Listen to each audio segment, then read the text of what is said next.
السلام عليكم ورحمة الله وبركاته، ازيكم يا باشمهندسين عاملين ايه؟ النهارده بإذن الله دي آخر محاضرة لنا مع بعض من الجزء النظري الخاص بالاتش باك سيستم. طبعا الكلام اللي انا هشرحه دلوقتي ده انا شرحته المحاضرة اللي فاتت، انا بعمل بس مراجعة سريعة على المحاضرة اللي فاتت اللي هي المحاضرة الأخيرة، آخر محاضرة انا نزلتها لأنها هتفيدني جدا في محاضرة النهارده، فرجاء ركزوا معايا في كل كلمة انا بقولها. محاضرة النهارده ممكن تكون محاضرة كبيرة شوية، معلومات كتيرة جدا، لكن صدقني هتطلع بأكبر استفادة ممكنة من الفيديو ده. الفيديو ده انا هشرح فيه الهوك اب كلها الخاصه بالتشيلر والاير هاندلنج يونت والفان كول يونت والبامبس، يعني كل حاجه خاصه بالتشيلر بمعنى صح هنشرحها النهارده، لكن هعمل بس كده مراجعه سريعه على المحاضره اللي فاتت، الاجزاء بس اللي هتفيدني في محاضره النهارده.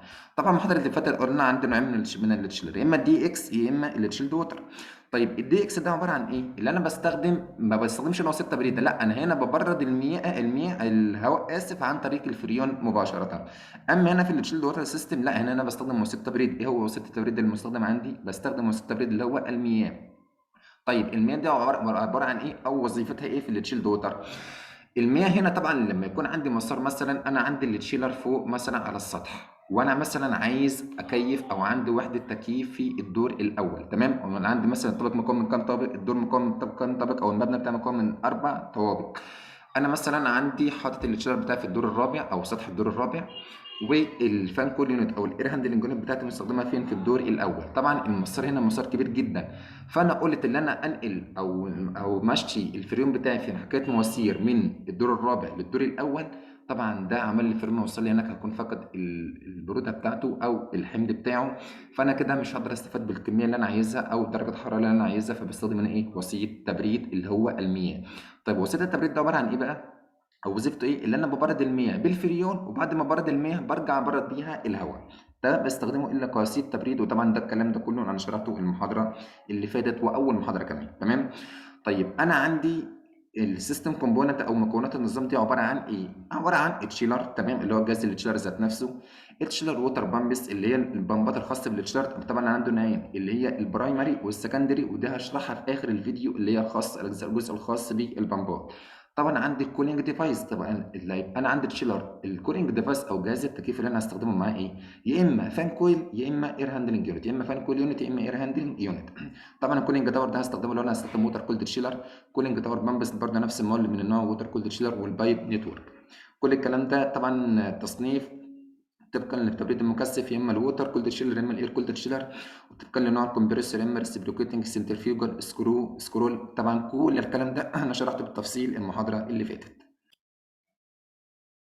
طبعا دي الشركات المصنعه للتشيلرات اللي هي كارير ويورك وترين وديكن وهيتاشي، دي كلها شركات. طبعا في شركات تانية مصنعه للتشيلرات. طبعا انا عندي دول النوعين اللي اتكلمت عليهم، يا اما الووتر يا اما الاير.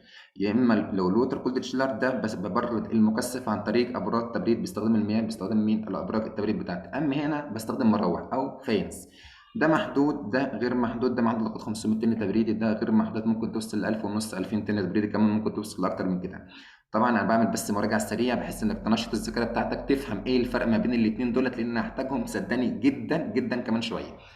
طيب ده طبعا كده انواع التشيلرات طبقا لنوع الكمبريسور اللي هو الريسبروكيتنج. عندك الروتري او السكرو تشيلر، عندك مثلا السنترفيوجل. طبعا السنترفيوجل ده اهم او افضل انواع التشيلرات من حيث نوع الكمبريسور، اللي هو النوع السنترفيوجل، وبرضه هنتكلم عليه كمان شويه في محاضره النهارده، وده السكرول.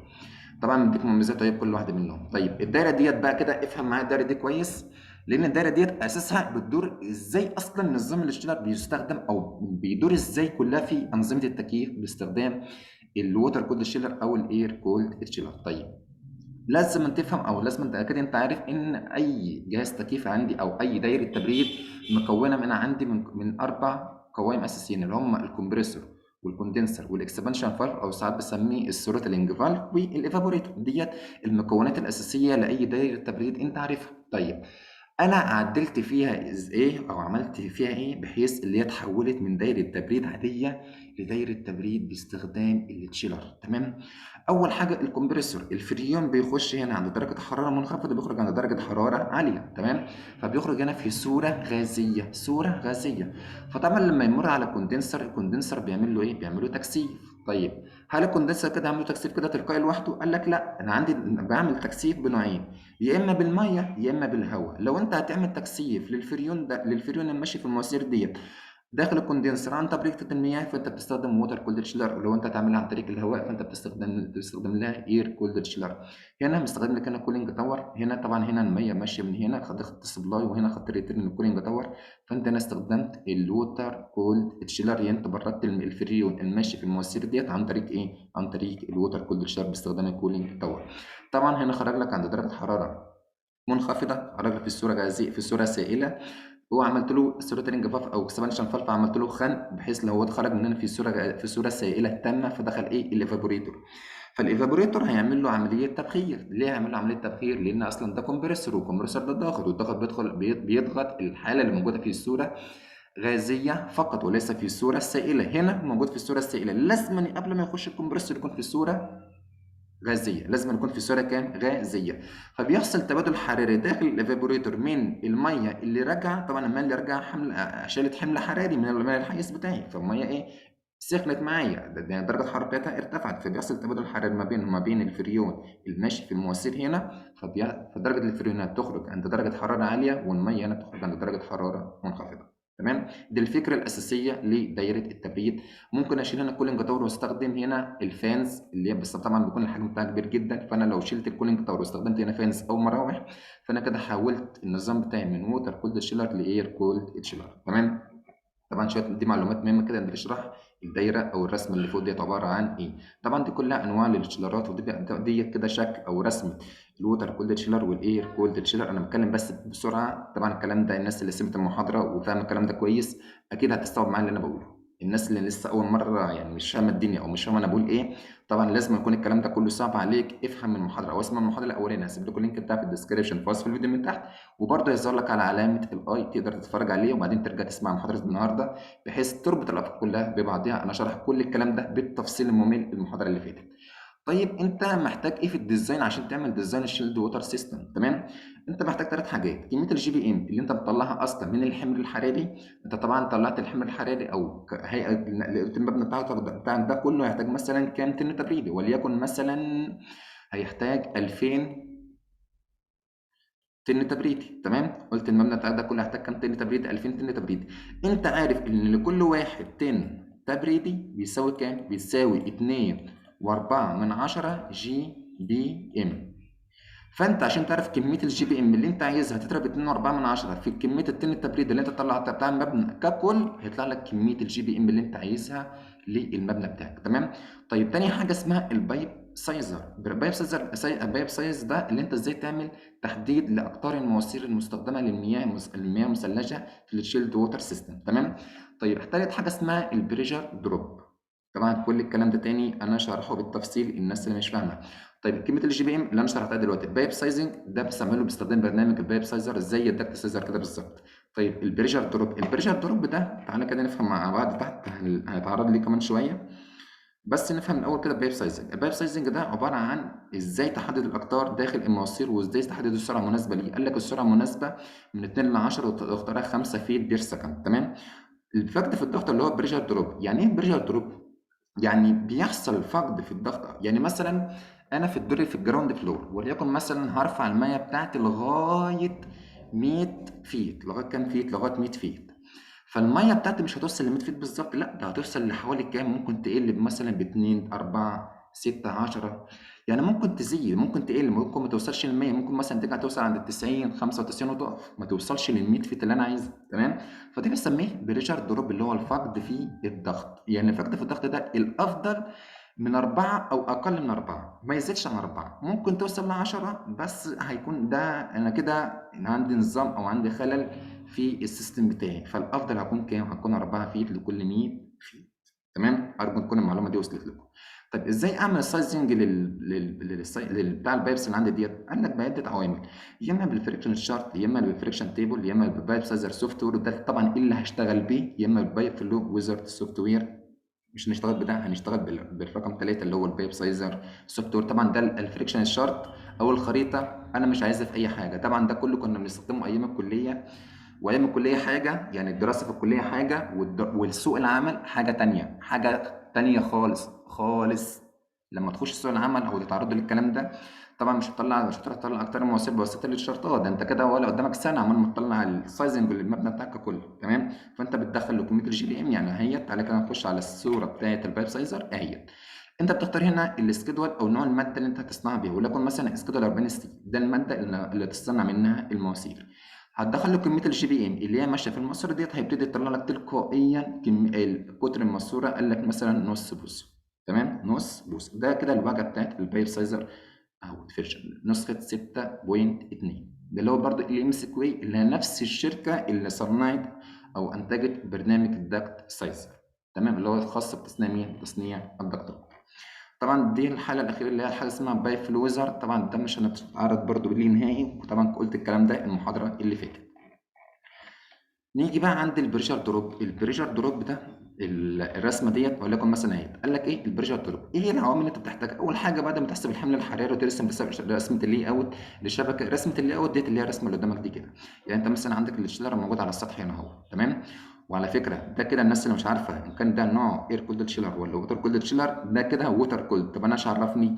هنا انت عندك هنا مستخدم بمبات، هنا مستخدم بمبات، وهنا قال لك هنا السبلاي رايزر وريتيرن رايزر. يعني في الدوام انت لازم تكون فاهم ان النوع المستخدم عندك هنا ووتر كولد شيلر. تمام. ولكن مثلا انا عندي مبنى مكون من 4 طوابق زائد الجراوند، يعني مثلا عندي في الطابق الثالث، طبعا هو الشر موجود في الطابق الرابع، الشر موجود في الطابق الرابع. في الطابق الثالث عندك مثلا 3 فان كويل يونت، في الطابق الثاني 2 فان كويل يونت، الطابق الاول ما فيش حاجه، في الجراوند فيه واحده فان كويل يونت.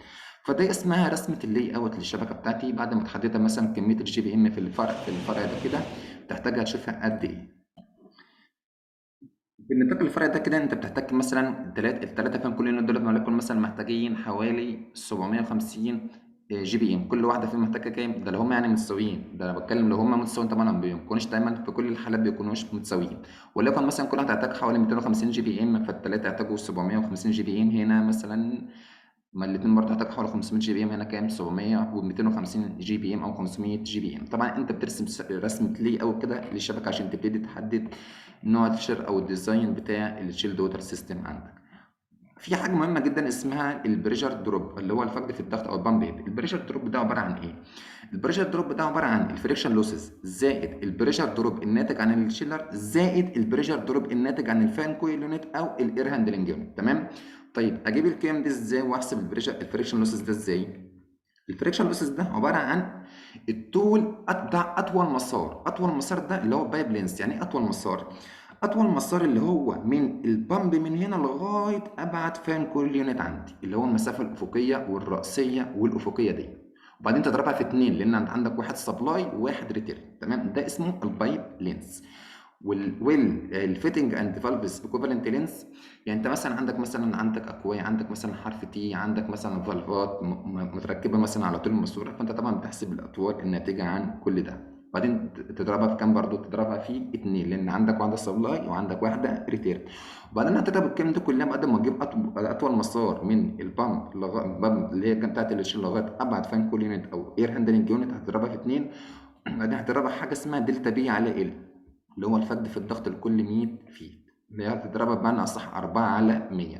طيب بالنسبه للبريشر دروب الناتج عن الشيلر، انت هتطلعها من الكتالوجات او تحسبها من 10 ل 20 فيت على حسب انت بقى، يعني نسبه تقريبيه على حسب حاله المشروع بتاعتك. بالنسبه للفان كول يونت هتكون من 4 ل 6، بالنسبه للاير هاندلنج يونت هتكون من 6 ل 10. طبعا تاني ده مراجعه على اللي احنا خدناه المحاضره اللي فاتت، ده كده نبذه بس سريعه. الحاجات دي كلها انا شرحها قبل كده. نخش بقى النهارده في محاضره النهارده. ده دلوقتي كده محاضره النهارده اللي هي هنبتدي من اول البارت لود كنترول. ده كده محاضره النهارده، ركزوا معايا. الدنيا كلها سهله وبسيطه، ما فيش فيها اي مشكله، هي بس المعلومات هتكون دسمه شويه، كبيره جدا كمان. حاول تستوعب على اكبر قدر ممكن، حتى لو هتسمع المحاضره على مرتين او ثلاثه انا ما عنديش مانع خالص، زي ما انت عايز، الفيديو موجود، عيش حياتك، بس حاول تستفيد بتنشط على كده. طيب البارت لود كنترول ده يعني ازاي اتحكم في كميه الفلو الماشيه عندي في الوحده بتاعتي، سواء فان كول يونت بقى او اير هاندلنج يونت. انا عندي نوعين، يا اما 3 واي كنترول فالف يا اما 2 واي كنترول فالف. يعني ايه الفرق من ديت وامتى استخدم ديت وامتى استخدم ديت؟ نمسك اول حاجه اللي هي 3 واي كنترول فالف. ازاي اتحكم في كميه الفلو او كميه الجي بي ام الماشيه في الفان كول يونت هنا؟ طبعًا لمّا تيجي تصمم مشروع، أنت خلاص صممت المشروع وجيت تشغّله لأول مرّة، بيكون درجة الحرارة داخل الحيز كبيرة جدًا، فأنت بتحتاج حمل حراري وحمل الحراري كبير جدًا كمان، فأنت هنا في الحالة ديّة هتستخدم أكبر قدر ممكن من كمية الGPM. تمام. طبعًا بعد فترة كده خلاص بقى كده عملت درجة حرارة، وصلت لدرجة الحرارة اللي أنت عايزها، بقت الدنيا يعني لطيفة جوّه شوية، الدنيا ما بقتش حارة، لأ، بقت رطبة جوّه، وصلت للدرجة اللي أنت عايزها، للدرجة التصميمية، خلاص كمية الGPM هنا بقى بتقل. يعني مثلًا في البداية ممكن تكون كانت 15 GPM، لأ هنا بقى بقت إيه، 10، 8 GPM. فأنت طبعًا مش هتمُر كل كمية الGPM خلاص بقى كده زي الأول خالص، لأ، أنت محتاج كمية GPM على حسب درجة الحرارة اللي أنت وصلت لها واللي أنت عايزها على الدرجة التصميمية. طيب كمية الGPM اللي هي الزيادة ديّة هاودّيها فين؟ فباستخدم حاجة اسمها الthree way valve، اللي هي لها فتحات من 3 جوانب، من هنا ومن هنا ومن هنا. وليكن مثلًا أنا جاي لي هنا 20 GPM، كمية الGPM اللي ماشية هنا وليكن مثلًا كام؟ 20. أنا في الأول خالص كنت محتاج ال20، بس بعد فترة ما بقيتش محتاج ال20، بقيت محتاج 10، بقيت محتاج كام؟ النُص. طيب ال10 هنا هتمشي، فأنا هنا الvalve اللي هنا ده أو الفتحة اللي هنا ديّة هتسمح بمرور كمية 10 GPM فقط. طيب ال10 التانيين هيروحوا فين؟ هيروحوا هنا، هيبقى اللي هي دي اسمها حاجة اسمها bypass factor أو bypass. نظام مثلا تاني اللي هو بيفتح لي وقت خلاص فيه كمية GPM زيادة، في كمية فلو عندي زيادة، فبيفتح لي المسار ده عشان الاتنين يتجمعوا مع بعض ويبتدوا يخرجوا لي من المسار التاني هنا.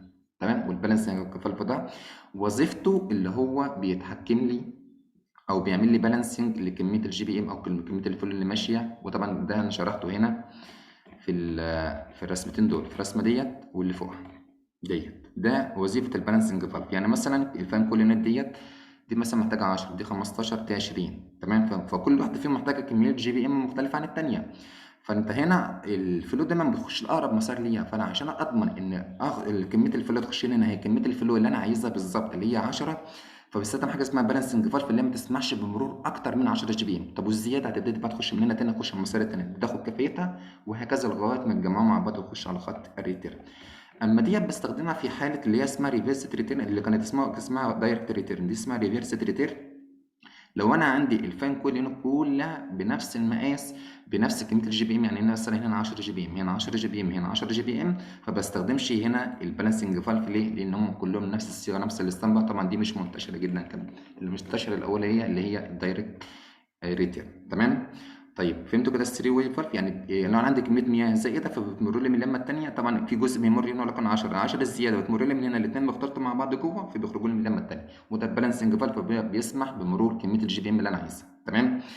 طيب هنا السرعه هنا بتاعت البامبات، سرعه البامب هنا لازم تكون كونستنت سبيد بامب. يعني مثلا السرعه هنا 1500 RPM، يبقى 1500 RPM. لازم تكون السرعه ثابته وليست متغيره، وليست متغيره. ركزوا معايا عشان لما اجي اشرح التو واي كنترول فالف. تمام. ده الثري واي كنترول فالف. لما نخش على التو واي كنترول فالف هتلاحظ هنا ان السرعه متغيره. ليه؟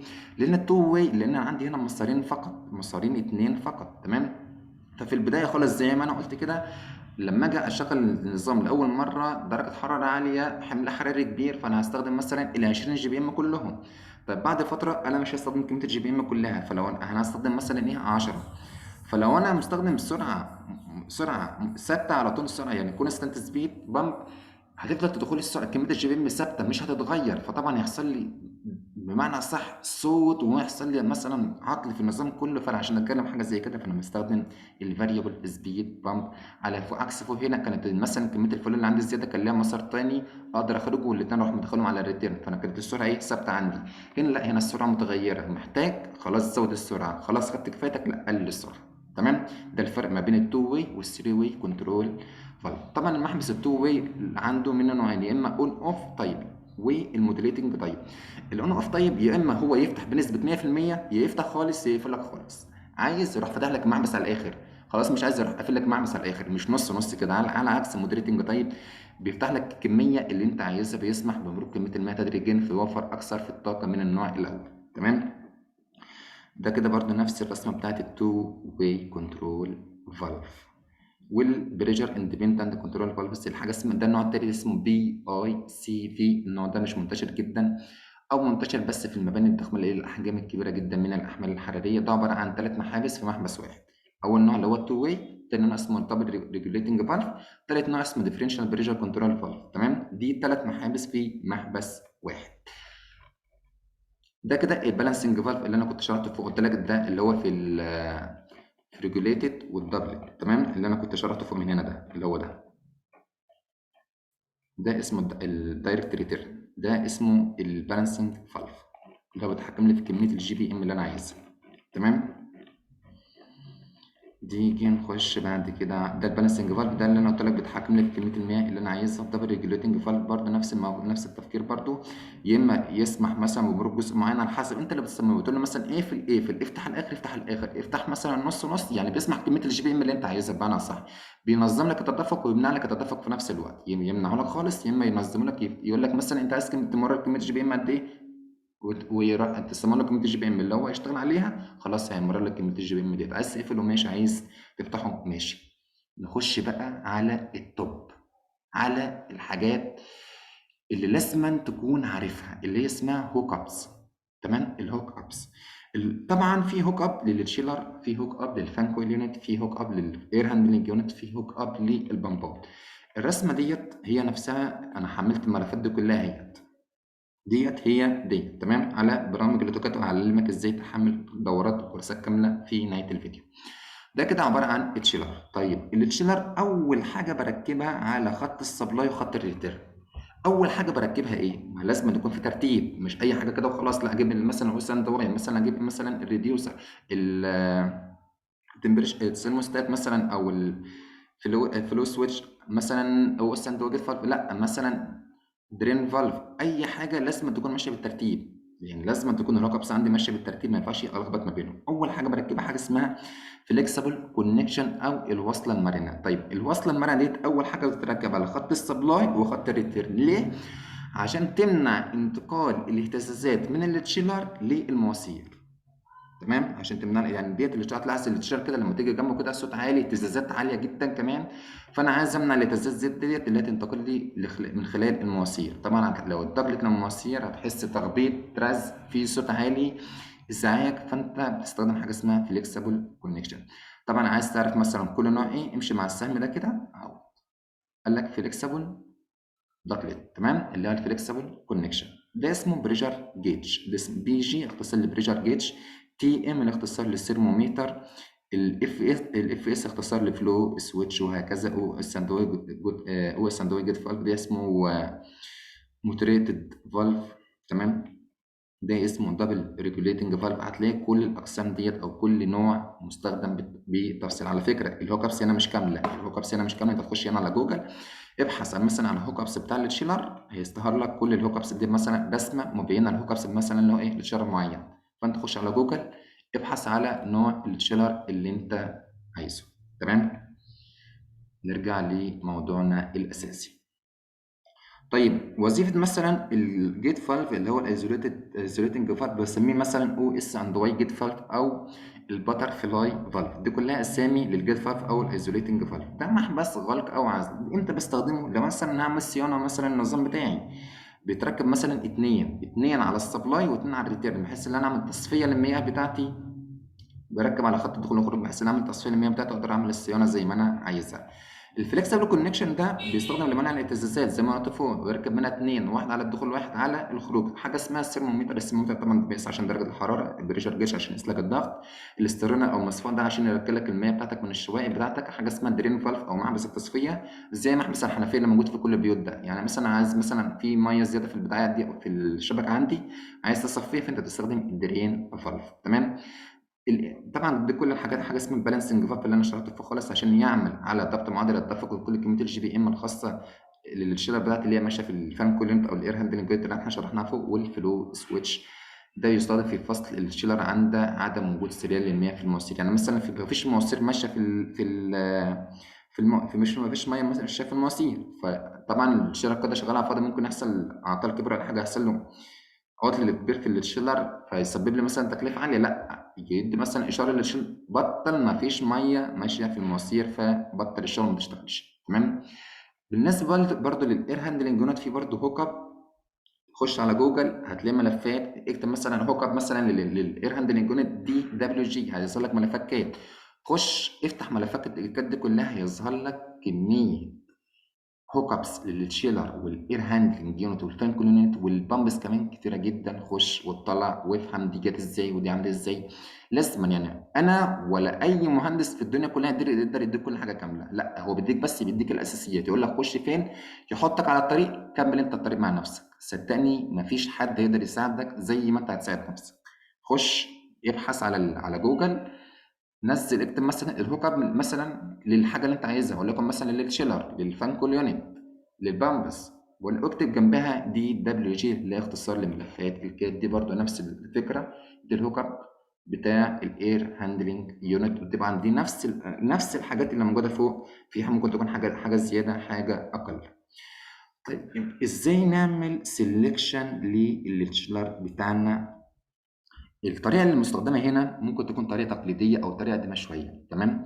أنا هقول لك طبعا في التصميم وليس في الجزء النظري. لما أجي خلاص أعمل سيلكشن سواء للتشيلر أو للبامب أو للفان كويل أو للإير هاندلنج، أي نوع من الكلام ده، لما أجي أعمل سيلكشن في جزء الديزاين في الجزء الخاص بالتصميم، هوريك الطرق الأحدث. تمام، في طرق أحدث بكتير بحيث موفرة للوقت موفرة للمجهود. مش كل مثلا أخش كتالوج مثلا أخش أدور وجداول وبتاع ده كله شرطات، لأ، دي كلها طرق تقليدية ممكن تكون طرق قديمة شوية وشغالة، وفي ناس لغاية دلوقتي لسه بتشتغل بيها. بس احنا الدنيا بتتقدم، في نتقدم احنا كمان معاه، نوفر على نفسنا وقت ومجهود.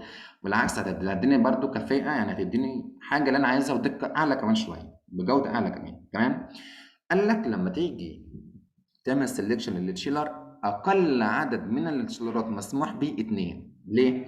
يعني أنت مثلا لو أنت جيت اخترت تشيلر واحد بس، والتشيلر ده حصل له عطلة أو أي حاجة، خلاص الشبكة كلها تقف، لا أنا عايز بديل نوع ليه. تمام، عايز بديل ليه. فأنت أقل عدد من الاشتراطات بيكون مسموح به كام؟ اتنين. مش هينفع مثلا يكون عدد الاشتراطات في النظام يكون مثلا واحد، ليه؟ لأن حصل عطل، حدث عطل في النظام كله، فبالتالي لازم يكون عندي كام؟ اتنين. طيب قال لك تحديد عدد الاشتراكات بالظبط هيكون على حسب التطبيق والعميل. يعني ايه؟ يعني مثلا انا عندي طلعت مبنى الحمل الحراري كله طلع 100,000 طن تبريد، وهنفهم مع بعض مع الامثله اللي قدامنا دي كده. ممكن استخدم اتنين بس، يعني واحد اساسي والتاني ستاند باي. ممكن استخدم ثلاثه، ممكن استخدم اربعه، طبعا على حسب التكلفه. طبعا الحاجات دي كلها تكلفتها عاليه جدا لو العميل هيصرف، فانا بجيب له اضمن حاجه اللي هي تشتغل معايا ما يحصلش عطل. يعني مثلا حصل مثلا بنسبه 100% ستاند باي ولا 50% ولا 65 ل 85%، ده كله هنفهمه مع بعض دلوقتي. يعني مثلا انا عندي 1000، عندي حمل حراري وليكن مثلا 1000 طن تبريدي. تمام. ممكن استخدم اتنين، يعني واحد شغال والتاني ستاند باي. تمام، والتاني ستاند باي ده لو هو شغال عندي 100%. يعني مثلا قال لك لو انا عندي حمل حراري المشروع كله 1000 طن تبريد، هي هجيب عدد اتنين، الساعة التبريدية كل واحد منهم كام؟ 1000. يعني اللي شغال 1000 والاحتياطي 1000. تمام.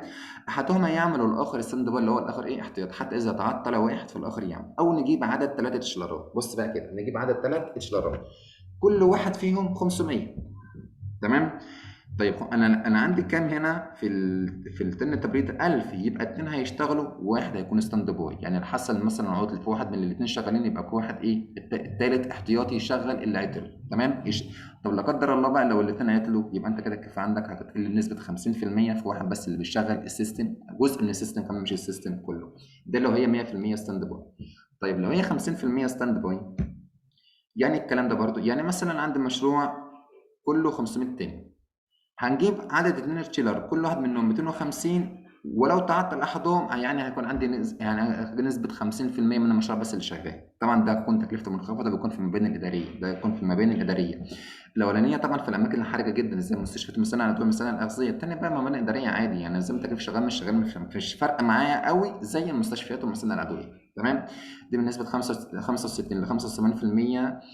لو مثلا 1000 طن تبريد المشروع بتاعك، فكل 1000 طن تبريد هجيب 3 شيلر كل واحد منهم كام؟ 375 طن تبريد. تمام. بحيث لو تعطل واحد هيكون عندي كام شغال؟ يعني عندي مثلا ثلاثه دلوقتي شغالين، ثلاثه شغالين، ما فيش فيهم واحد احتياطي، ثلاثه شغالين. طالما ثلاثه شغالين يبقى النسبه 100% شغاله. طيب لو واحد اتعطل يبقى اثنين شغالين وواحد اتعطل، يبقى الكفاءه عندي كام؟ من 65 ل 75%. وطبعا دي الشركات المصنعه ليه. طبعا ده كده الكتالوجات اللي انت بتجيب منها، تعمل منها سelection للشيلر. انت زي ما قلت لكم في طرق احدث بكتير هنفهمها مع بعض عند التصميم. افهم بس الجزء النظري وافهم الدنيا بتدور ازاي، بس مش اكتر. تمام. الكولينج تاور اللي هي ابراج التبريد، طبعا قلنا ابراج التبريد دي بتستخدم في حاله الووتر كولد شيلر، اللي هي بتستخدم لتبريد الهواء الفريون اللي هو ماشي داخل الكوندنسر عن طريق المياه. طبعا الكلام ده ايرو، الكلام ده كلها يعني حاجات سهله. بقول لك مكونات برج التبريد، حاجه اسمها الجسم. يعني برج التبريد ده الجسم بتاعه والهيكل بتاعه ده بيتكون من ايه؟ بيتصنع من ايه؟ يا اما من الحديد او الصاج المقاوم للصدى، مثلا فتحات تهويه تسمح بمرور الهواء الى داخل البرج، وهكذا. دي كلها حاجات سهله يعني تقدروا تقروها مع بعض، انتوا لو قريتوها مفيش فيها اي مشكله خالص. تمام. يعني كلام بالعربي كمان، يعني الكلام مترجم نفسه، كلام مترجم ايه نفسه. نخش على طبعا الكولينج تاور سيلكشن. دي صدقوني دي كلها طرق تقليديه، اللي عايز يقراها من نفسه وتجيب بس معلومات يقراها. طبعا لو قريتوها هتفكوا، ما اقول لكم مش هتفكوا، لا هتفكوا، بس لما تيجي تشتغلوا بيها انت بتضيع وقت على المجهود وخلاص، بتضيع وقت على الفاضي وخلاص. تمام. وقت ومجهود الاثنين بتضيعوا على الفاضي. نخش بقى على التوب، يعني الحاجة الأساسية في الشلرات، اللي هي إيه؟ اللي هي البامبس أو المضخات. أنا عندي نوعين أساسيين، يا إما الروتو دايناميك، يا إما البوزيتيف ديسبيسمنت. البوزيتيف ديسبيسمنت اللي هو ريسبريكوتنج وروتري، تمام، حاليا أنواع اللي إحنا شرحناها فوق. الروتري بقى الروتو دايناميك، يا إما بقى الحالة بتاعت البامب اللي عندي دي، هل هي سنترفيوجال ولا أكسيال ولا ميكسد. تمام. وتيجي لما تيجي تصنف كده المضخات او البمبات بتاعتك على حسب الابليكيشن، هتلاقي مثلا في مضخات رفع زي ما استخدمت في نظام تخزين المياه، في مضخات مثلا تدوير زي ما استخدمت في نظام انظمه التكييف اللي هي السيركيوليشن بامب، ودي الليفتنج بامب. حاجه اسمها بوستنج بامب اللي هي مضخات تعزيز او توزيع، دي المضخات اللي بتوزع لك الفلو او الفلويد اللي هي كميه الميه داخل المواسير. تمام. اول حاجه السنتريفيوجال بامب، طبعا اللي هي مضخات التوردة المركزيه، دي اشهر انواع المضخات استخداما، سواء بقى في الفاير، في الصحي، في التكييف. دي اشهر المضخات المستخدمه. تمام. بص كده على السنتريفيوجال بامب، طبعا ده كلام كله بالعربي، دي حالات بس كده بتعرف لك ايه هي السنتريفيوجال بامب، ايه الكلام ده. يعني كلام سهل وبالعربي كمان، يعني الدنيا بسيطه. السنتريفيوجال بامب دي وظيفتها ايه او مكوناتها ايه؟ بص مكوناتها بيقول لك حاجه اسمها الفلو دايركشن، مديك المميزات مديك المواصفات بتاعتها، بمعنى صح قال لك التصنيف من حيث اتجاه التدفق. انا عندي في السنترفيوجال بامب من حيث الفلو دايركشن، من حيث اتجاه، عندي اكسيا، عندي راديا، عندي ميكسد، عندي الثلاثه. وطبعا الكلام ده انا شرحته المحاضره اللي فاتت واللي قبلها كمان، واول محاضره، يعني 3 محاضرات بتدرب معاك كمان.